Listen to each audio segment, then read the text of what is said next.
या बातमीचे प्रायोजक आहेत हॉटेल बडे मियां।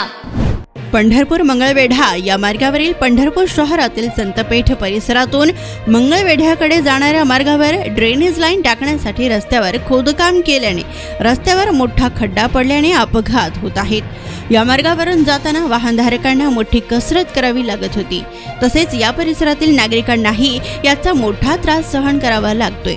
याबाबत येथील नागरिकांनी खड्डा बुजवण्यासाठी मागणी ही प्रशासनाकडे वारंवार केली होती, मात्र माघावारीच्या कामात व्यस्त असल्याचे दाखवणाऱ्या प्रशासनाने मागणीकडे साफ दुर्लक्ष केलं। याचबरोबर आपल्या मर्जीतील अधिकारी आणण्यासाठी प्रयत्न करणाऱ्या व या मार्गावरून जाणाऱ्या लोकप्रतिनिधींनी नागरिकांच्या तक्रारी जाणून घेऊन प्रशासनाला रस्ता दुरुस्तीबाबत सूचना देणे गरजेचे असतानाही लोकप्रतिनिधींनी खड्ड्याकडे दुर्लक्ष करत दुसरीकडून मार्ग काढणे पसंत केलं। त्यामुळे नागरिकांमधून नाराजीचा सूर ऐकावयास मिळत आहे। याबाबत येथील नागरिकांनी युवक नेते भगीरथ भालके यांच्याशी संपर्क साधून आपल्या व्यथा मांडल्या।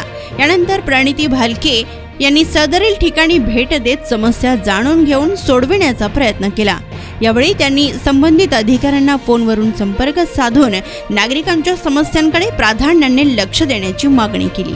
यानंतर भगीरथ भालके यांनीही तत्काळ मुख्याधिकारी यांच्याशी संपर्क साधत नागरिकांच्या तक्रारीची दखल घ्यावी, अन्यथा वेगळ्या मार्गाने आंदोलन करावे लागेल अशा शब्दात अधिकाऱ्यांना सुनावलंही।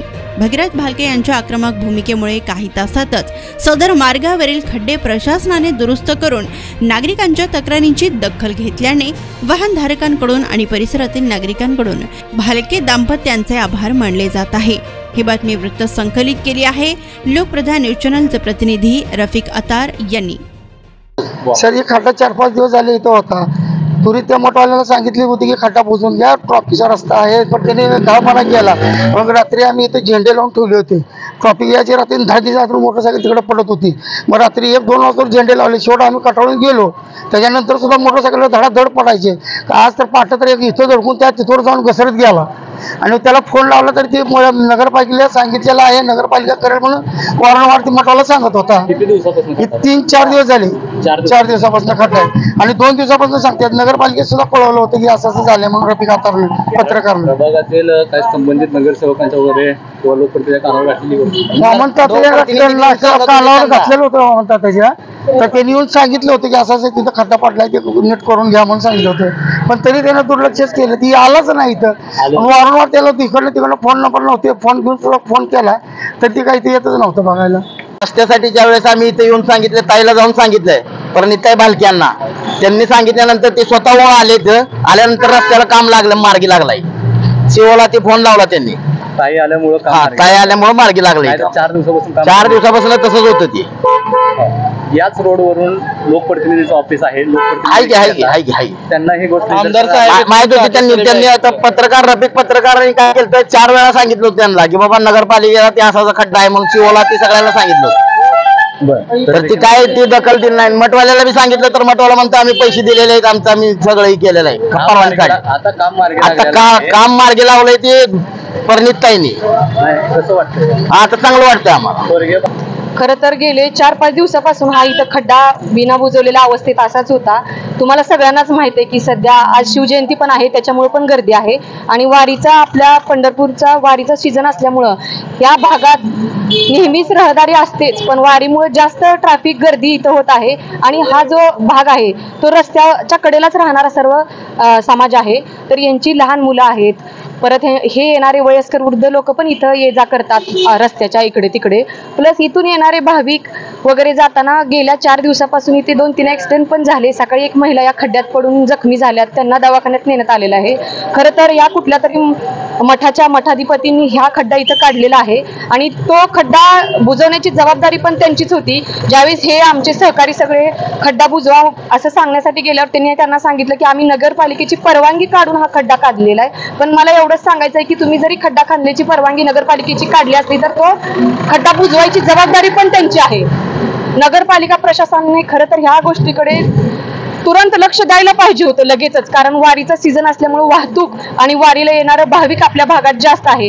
ह्याची दक्षता लक्षात घेऊन ज्यांचं कुणाचं हे बेले साहेब म्हणून आहेत त्यांचं हे काम आहे, त्यांनी हे काम त्वरित करायला पाहिजे होतं. पण असं न करता आम्ही इथल्या आमच्या सहकाऱ्यांनी सगळ्यांनी मिळून हे खड्डा बुजवायचं काम सुरू केलं. पूर्ण खड्डा बुजवल्यानंतर हे कर्मचारी यांनी इथं पाठवलेत आणि वरून मग हे खडीकरण आणि डांबर ओतण्यात आलेलं आहे. तर मला एवढंच रिक्वेस्ट करायची आहे की सीओ साहेबांचं माझं आत्ताच बोलणं झालेलं आहे, त्यांना सांगितलं आहे, त्यांनी सांगितलेलं आहे की हे काम असं परत होणार नाही. म्हणून मला त्यांना एवढंच रिक्वेस्ट करायची आहे की लोकांच्या जीवावर बेतेल असं कोणतंही काम तुम्ही ह्या भागात वारीच्या काळात तरी होऊ नये आपल्याला. कारण बघताय तुम्हाला सगळ्यांनाच माहित आहे की हा रहदारीचा रोड आहे, 4 बाजूची वाहतूक ह्या भागातून होत असते, प्लस समाजातील सगळेच लोक आसपासच राहतात.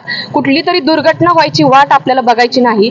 जे काय खड्डे काढण्याचे काम असू द्या किंवा ड्रेनेजचं इतर कोणतंही तुमचं काम असू द्या ते त्याच काळी लगेच पूर्ण केलं जावं एवढीच आशा आम्ही नगरपालिकेकडनं आशा ठेवतोय. तुम्ही इथून पुढच्या काळात मात्र अशी घटना, एक दादानी मला मागाशी सांगितलं की परवा 2 दिवसाखाली एक इथं ऍक्सिडेंट होऊन तो माणूस मयत झालेला आहे. कुणाच्या तरी जीवावर, आपल्या हलगर्जीपणामुळे कुणाच्या तरी जीवावर बेतेल असं वागू नये. सीओ साहेबांना आणि बेले साहेबांना माझी कळकळीची विनंती आहे की परत अशा घटना आपल्या माध्यमातून होऊ नयेत. आपण एक जबाबदारी व्यक्ती आहात, आपली जबाबदारी आहे की नागरिकांच्या ज्या समस्या आहेत त्या आपण सोडवल्या पाहिजेत. आज प्रशासक म्हणून आपण तिथं काम पाहता, तर तुमची एक चांगला माणूस म्हणून एक जबाबदारी आहे की कुणाच्या तरी जीवावर बेतेल इथपर्यंत आपल्याला करायचं नाहीये. प्रशासन असल्यामुळे कुठेतरी मनमानी कारभार होता मला असं तर वाटत नाही, कारण सीओ साहेबांना म्हणजे प्रशासक आहे म्हणूनच नाही, ही जबाबदारी तिथं नेमणाऱ्या प्रत्येक माणसाची ही जबाबदारी आहे. कारण नगरपालिकेत कोणी नगरसेवक असू द्या, नगराध्यक्ष असू द्या किंवा प्रशासक असू द्या, त्या प्रत्येक घटकाचं काम आहे की ज्या नागरिकांच्या समस्या आहेत त्या आपण प्रत्येकाने त्या आपल्या अंगावर घेऊन सोडवल्या पाहिजेत. का तर त्यांना जे तिथं ठेवलेलं आहे, भले मग तो प्रशासक असू द्या किंवा जनतेतून निवडून गेलेला नगराध्यक्ष असू द्या, तो लोकांच्या सेवेसाठी तिथं बसलेला असतो. मटन चिकन साठी प्रसिद्ध असलेलं सोलापूर शहरातील विजापूर वेस्ट येथील प्रसिद्ध हॉटेल बडे मियां. पाया ताहरी mutton biryani, chicken biryani, mutton seekh, chicken 65 आदी मिळण्याचं एकमेव ठिकाण हॉटेल बडे मियां. मटन मध्ये beef mutton rice, beef cheese angoori, Bade Miyan special mutton angara, mutton kadhi, keema masala. Chicken मध्ये chicken rice, chicken Malvani, special Bade Miyan chicken cheese angoori, chicken tikka, chicken Hyderabadi, butter chicken, kadai chicken masala असे भरपूर आयटम्स उपलब्ध. मटन बिर्याणी, चिकन बिर्याणी, बीफचे स्पेशल डिश सुद्धा जेवणासाठी उपलब्ध. खास हॉटेलमध्ये जेवणाची सोय आणि पार्सलची सोयही उपलब्ध. स्वस्त आणि मस्त जेवण मिळण्याचं विजापूर वेस्ट येथील एकमेव ठिकाण हॉटेल बडे मियां. आमचा पत्ता हॉटेल बडे मियां, विजापूर वेस्ट, सोलापूर.